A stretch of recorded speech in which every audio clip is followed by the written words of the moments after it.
Welcome back for another deep dive. And today we're doing things a little differently. We're going to be looking at a text that's actually a script for a language learning podcast.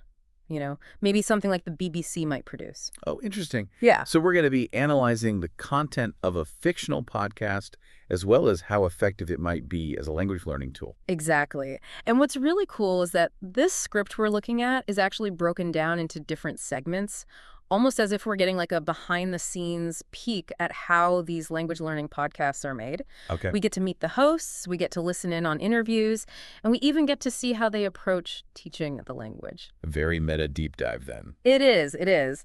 So let's jump right in. First, we're introduced to the hosts of this fictional podcast, Ravi and Tess. Okay.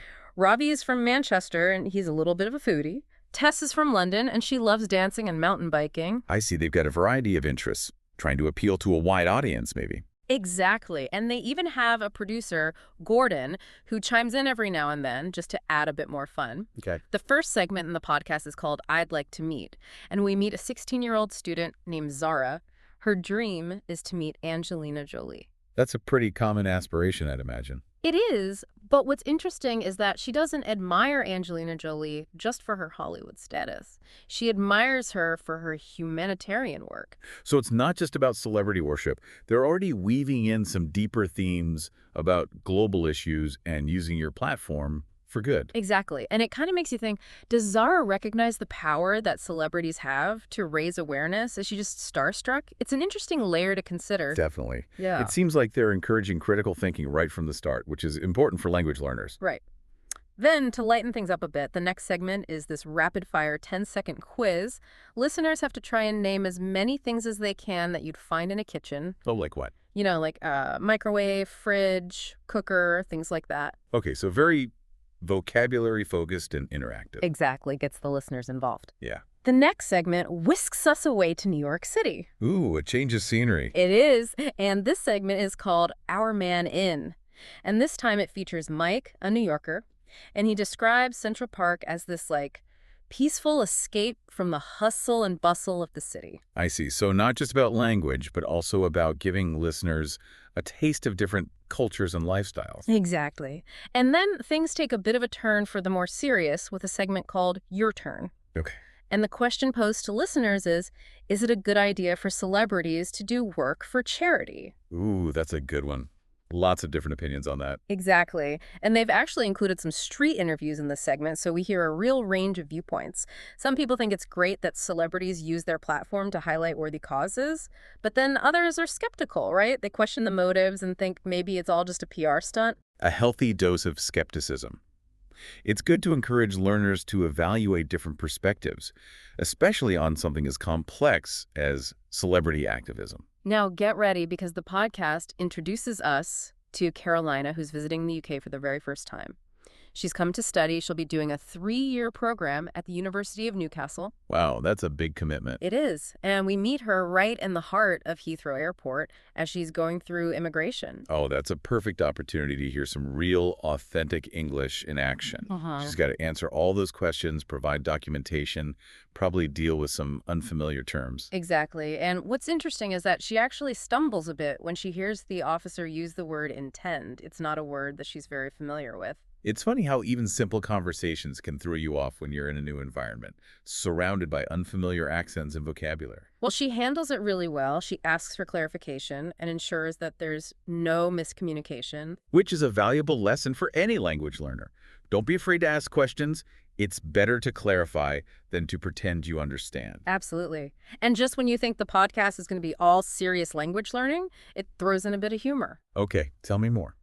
The producer, Gordon, decides to share a joke. Oh, no. And it's a truly terrible joke about a chicken, a library, and a frog. I'm intrigued, but I have a feeling I'm going to groan. Oh, you definitely will. Well, even bad jokes can be a good way to learn a language. Sometimes those silly phrases stick in your memory better than anything else. And then to really break things down, the podcast introduces us to Tom the teacher. The expert guide. Exactly. He doesn't just point out interesting language that's been used in the podcast. He explains why it's important. For example, he highlights the use of going to for future plans. Right, like I'm going to visit my grandmother. Exactly. And he contrasts that with the more formal intent, which is what the immigration officer used with Carolina.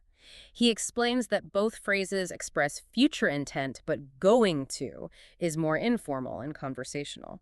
It's great that he's pointing out those nuances of language choice, things that native speakers do naturally, but learners might not be aware of. And Tom also gives some really practical advice for vocabulary building. He suggests that learners create what he calls themed pages in their Oh, notebooks. that's a good idea. Yeah. Instead of just listing words randomly, you could group them by themes like travel, food, emotions. Exactly. It makes them more memorable. And then Tom does something that I think is incredibly valuable for language learners. What's that? He points out a very subtle cultural nuance. He noticed that the older woman at the airport used the word dear as a term of endearment. Like, all right, dear. Ah, yes, a very British thing. It is. And Tom explains that while it's quite common, especially among older generations, it might sound a bit odd coming from a younger person. It's a great example of how language isn't just about grammar and vocabulary, it's also about understanding social cues and using language appropriately in different contexts. Otherwise, you might unintentionally offend someone or come across as rude. Absolutely. And to wrap things up, Tom highlights a phrase that I think every English learner should have in their arsenal. It depends. It depends. What's so special about that? Well, it might seem simple, but it's incredibly versatile. Tom points out that it's often used when you need more information before you can give a definite answer. It's a polite way of expressing uncertainty or the need for clarification. So instead of just saying yes or no, you can say, it depends. Tell me more. Exactly. And Tom encourages listeners to try using "it depends" themselves throughout the week. It's all about putting that learning into practice. I love that. So we've met the hosts, we've explored some segments, and we've gotten a taste of Tom's teaching style. What else is there to uncover in this fictional podcast? Oh, there's still so much to talk about. It's really interesting how they manage to, weave in the educational stuff with the entertainment. Yeah. They don't make it feel like you're sitting in a classroom. You're right. It's not just about learning grammar rules. They really try to create an experience, something that's fun and informative. Yeah, exactly. Like that joke. Remember Gordon's joke about the chicken in the library and the frog? Oh, how could I forget? It was so terrible. But I have to admit, it's stuck with me. That's the thing with humor, right? Even if it's a bad joke, it kind of helps you remember things. And it's interesting how they go from that lighthearted moment to this more formal language analysis with Tom the teacher. It's a good balance, isn't it? A bit of fun, a bit of serious learning. Yeah, definitely. And Tom's explanations are always so clear. He has a way of breaking down those grammar concepts into bite-sized pieces. I loved his explanation of the difference between good evening and good night. It's something that we as native speakers just do automatically. Right. But for someone learning English, those little nuances can be really tricky. Exactly. It shows how important context is. Yeah, just a simple change in the time of day can completely change the meaning of a phrase. And then there was that moment with Tom catching the older woman in the airport using the word dear. Oh yeah, a classic Britishism.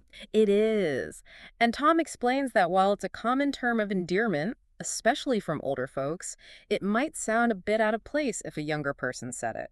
Again, it's all about those cultural nuances and how they can trip you up if you're not careful. Exactly. You don't want to accidentally offend anyone. And speaking of cultural nuances, Tom's breakdown of the phrase, "it depends," was great. It seems like such a simple phrase, but it can be so hard to use correctly. Exactly. And Tom points out that it's often used when you need more information. You can't give a definite answer. It's a polite way of saying, well, it depends. Tell me more. I like that. Yeah, it's a good one. And I love that he encourages listeners to try using it themselves throughout the week, really put their learning into practice. It's one thing to learn about language, but it's another thing to actually use it. Absolutely. What would you say has stood out to you the most? Is there a segment or a language tip or a technique that really resonated with you? That's a tough one. There's so many good things in this podcast. But I think what I find most effective is how they use real-world situations to teach the language. Yeah. Like with Carolina at the airport or hearing those different opinions about celebrities doing charity work. It's not just about learning words in isolation. It's about seeing how those words are actually used in context. Exactly. And by putting those real-life scenarios into the podcast, they make language learning more engaging, more relatable. It's like learning by osmosis, but with a bit of humor and expert guidance thrown in. And let's not forget the repetition.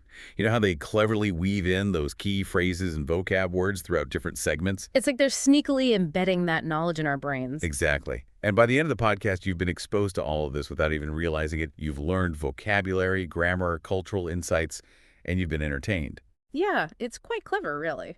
You know what I find fascinating is the way this podcast is structured. Oh, yeah. Tell me more. Well, there's a clear purpose behind every segment. It's balanced, it's entertaining, and they really encourage you to actively participate. It's like a blueprint for creating engaging educational content. It is, and it makes you wonder, did the creators of this podcast have any formal training in education? Or are they just naturally gifted teachers? Maybe it's a bit of both. But whatever their background, they've clearly hit on something special. Yeah, they've managed to make learning English fun and effective, which is not an easy thing to do. It's a valuable lesson for anyone who's passionate about education, really.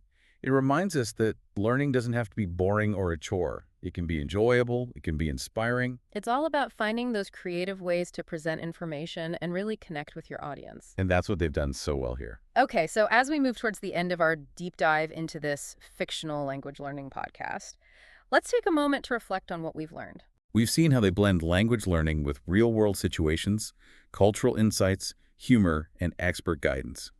It's a potent mix. And we've uncovered some pretty clever teaching techniques and strategies that could be applied to any subject, really. Yeah, the possibilities are endless. But perhaps the most important takeaway is that learning should be an enjoyable and rewarding experience. Absolutely. Learning shouldn't feel like a chore. It should be a journey of discovery. Exactly. And this fictional podcast is a perfect example of that philosophy in action. It really is amazing how much there is to unpack just from one little fictional language learning podcast. Right. It's like we keep peeling back these layers. Yeah. And we're finding out not just about how they're teaching English, but about the art of teaching itself. You know, it's so well put together. It's almost like they had a team of educational designers working on it. Definitely. And it really highlights that to teach effectively, it's not enough to just give people information. Yeah. You've got to create an experience that's engaging, relatable, something that people remember. And I think they do a brilliant job of focusing on applying these things to real life. You know, they don't shy away from difficult subjects or tricky situations. That's true. They show Carolina dealing with immigration. They explore all those different views on celebrity activism. It's not just about memorizing grammar rules. It's about giving people the tools and the confidence to actually use English out in the real world. It's been so interesting analyzing all of this. What about you? Is there a segment or a tip or a technique that you found especially interesting? Let me see. Well, I really like the part where Tom explained the difference between going to and intend. Oh, yeah, that was a good one. Yeah, it was a subtle thing, but it was a really powerful lesson in how the context changes how you use language. He said that going to is more casual, more for conversations, and intend is more formal, something you might use in an official setting. It's so easy to miss those little things when you're just starting to learn a new language. Exactly. That's why it's so helpful to have someone like Tom, the teacher, there to explain it all. He's like a guide leading you through all the twists and turns of the English language. Uh-huh. I like that. And he doesn't stop at just explaining the rules. He actually encourages people to go and use them. Remember when he challenged listeners to try using "it depends" during the week? Yeah, it's such a simple challenge, but it's a great way to get people participating and building their confidence. It's all about putting what you've learned into action, right? Exactly. So, as we wrap up our deep dive, let's give our listeners something to think about. If you were Tom the teacher for a day, what advice would you give about learning English? Ooh, that's a great question. Okay, here's my advice. Don't be afraid to get things wrong, Experiment, try new words, new phrases, and have fun with it. Learning language should be enjoyable. Well said. Language is always changing and growing. It reflects all the different cultures and people who speak it. So stay curious, be brave, and most importantly, have fun exploring the amazing world of English. And don't forget to laugh along the way, even if the jokes are terrible. That's all for today's deep dive into the world of language learning podcasts. Thanks for joining us.